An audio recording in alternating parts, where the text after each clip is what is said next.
मेरे सभी प्यारे श्रोतागण को जय श्री कृष्ण। भक्तों, मांसाहार पुण्य है या पाप? आज इस संदर्भ में हम आपको एक कथा सुनाने जा रहे हैं। ये बात उन दिनों की है जब भगवान श्री कृष्ण अपने बालपन में थे। एक बार जब श्री कृष्ण एक पेड़ के नीचे बैठे बांसुरी बजा रहे थे, उसी तरफ एक हिरन दौड़ता चला आया और उनके पीछे जाकर छुप गया। वो हिरन बहुत ही घबराया हुआ था। भगवान श्री कृष्ण ने उसके सिर पर हाथ फेरते हुए कहा, क्या हुआ? तुम क्यों छुप रहे हो?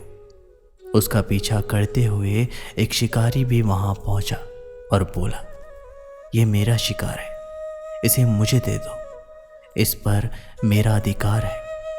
तब भगवान श्री कृष्ण बोले, हर जीवित जीव पर उसका खुद का अधिकार होता है, ना कि किसी और का। तब वह शिकारी क्रोध में बोला, ये मेरा शिकार है, इसे मैं पकाकर खाऊंगा। तब भगवान श्री कृष्ण बोले, किसी भी जीव को मारकर खाना पाप की श्रेणी में आता है। क्या तुम पाप के भागी बनना चाहते हो? मांसाहार पुण्य है या पाप, क्या तुम धर्म को नहीं जानते? तब वह शिकारी बोला, मैं तुम्हारे जितना शिक्षित तो नहीं कि ये जान सकूं कि मांसाहार पुण्य है या पाप, पर मैं ये जानता हूं कि जीव को मारकर खाना, इसमें कोई हर्ज नहीं।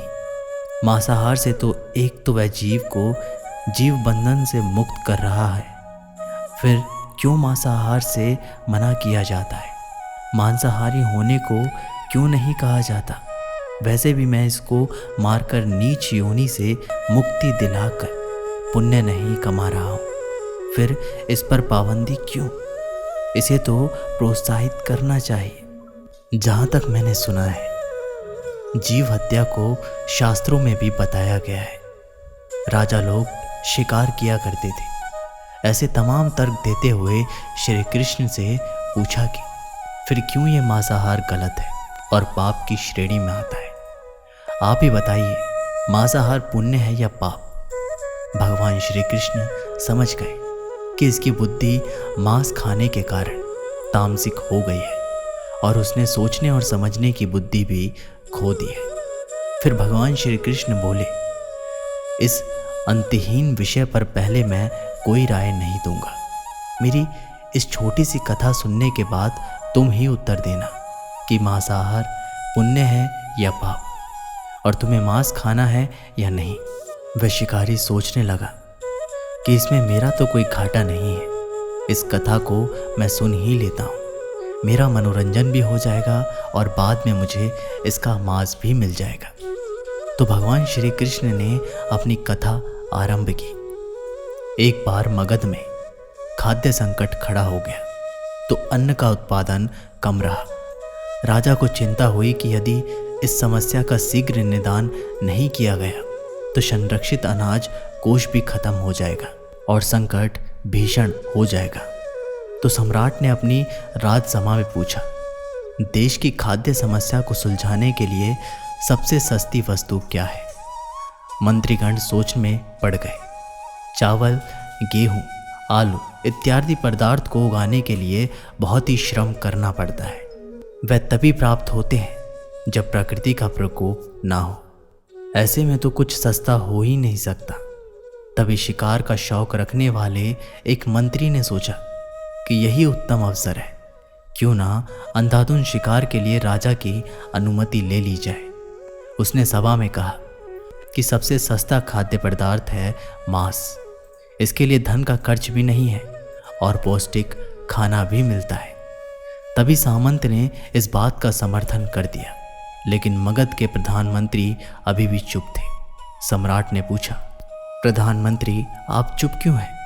आपने कोई अनुमोदन नहीं किया, आपका क्या मत है? प्रधानमंत्री ने कहा, मैं ये नहीं मानता कि ये कथन सही है कि मांस सबसे सस्ता पदार्थ है। फिर भी इस विषय पर मैं अपने विचार आपके सामने कल रखूंगा। प्रधानमंत्री उसी रात मांसाहार का प्रस्ताव रखने वाले सामंत के घर पहुंचे। सामंत ने इतनी देर रात प्रधानमंत्री को अपने घर आया देखा तो वह घबरा गया। किसी अनिष्ट की आशंका से वह कांप गया। प्रधानमंत्री ने कहा, संध्या को महाराज बीमार हो गए, उनकी हालत बहुत ही खराब है। राजवैद्य ने कहा कि किसी शक्तिशाली देह का 2 तोला मांस मिल जाए तो राजा के प्राण बचाए जा सकते हैं। आप महाराज के सबसे विश्वास पात्र हैं, इसलिए आपसे योग्य कौन होगा। इसलिए आप जो भी मूल्य लेना चाहें ले सकते हैं। आप कहें तो इस काम के लिए मैं आपको 1 लाख स्वर्ण मुद्राएं भी दे सकता हूँ। एक बड़ी जागीर भी आप मांग सकते हैं, बस आप अपनी इच्छा कहें। मैं कटार से आपके हृदय को चीर कर बस 2 तोला मांस निकाल लूंगा। ये सुनकर सामंत के चेहरे का रंग फीका पड़ गया। वह सोचने लगा, जब जीवन ही नहीं रहेगा तो लाख स्वर्ण मुद्राओं से मैं क्या करूंगा, और बड़ी जागीर भी किस काम आएगी। वो झटपट अंदर भागा और अपनी तिजोरी से 1 लाख स्वर्ण मुद्राएं लेकर आया। मुद्राएं देकर उसने प्रधानमंत्री के पैर पकड़ लिए और गिड़गिड़ाते हुए बोला, श्रीमंत, मैं आपकी 1 लाख मुद्राओं में अपनी 1 लाख मुद्राएं और मिलाता हूँ। इस पैसे से आप किसी और सामंत के हृदय का मांस खरीद लें, किंतु मुझे जाने दें। ये बात किसी और को पता नहीं चलनी चाहिए। मैं आपसे आग्रह करता हूँ। प्रधानमंत्री जी ये सब समझ चुके थे। वह उसे थोड़ी और मानसिक पीड़ा देना चाहते थे। प्रधानमंत्री ने आगे कहा, सामंत, आप शरीर से बलिष्ठ हैं। आपकी कदकाठी महाराज से मिलती जुलती है, इसलिए राजवैद्य ने खास तौर पर आपका ही नाम लिया है। आपके दान से हमारे अच्छे राजा की जिंदगी बच सकती है। आप कहे तो मैं आपको प्रधानमंत्री का पद देने को तैयार हूँ और खुद आपका कर्मचारी बनकर रहूँगा, पर प्रजा से हमारे राजा ना छीने। सामंत तो फंसता हुआ दिख रहा था। उसने शरीर पर अंग वस्त्र रखकर अपने जूते ही पहन लिए। जैसे ही वह वहां से भागने वाला था, वह तुरंत प्रधानमंत्री के पैरों में लेट गया। उसने याचना की कि प्रधानमंत्री, मैं इसके योग्य नहीं। जब प्राण ही नहीं रहेंगे तो प्रधानमंत्री का या राजा का सिंहासन भी मिल जाए तो मैं उसका क्या करूँगा। आप चाहे तो मेरा सब कुछ ले ले, पर मेरे प्राण ना ले। मैं अपना ये भवन और सारा धन आपको सौंपता हूँ। रातों रात राज्य से निकल भी जाऊँगा। इतना कहकर वह अपने घोड़े की ओर भागा, और जैसे ही अपना घोड़ा घटने लगा, आवाज़ आई, अभी अभी आपने पीछे गए अपने परिवार को भी छोड़े जा रहे हो। सामंत बोला, मेरे प्राण से प्रिय कुछ भी नहीं है। जब जीवन ही ना रहेगा तो कुटुंब का क्या करूँगा। जीवन रहा तो ऐसे ही सुखी रह लूँगा। इतना कहकर घोड़े पर छलांग लगाकर बैठ भी गया। वह अभी चलने को ही था कि प्रधानमंत्री ने घोड़े की साख पकड़ ली। वह सामंत से बोला, भागने की ज़रूरत नहीं है, आप आराम से घर पर ही रहो, मैं किसी और का प्रयास करता हूँ। ये कहकर प्रधानमंत्री वहाँ से चले गए।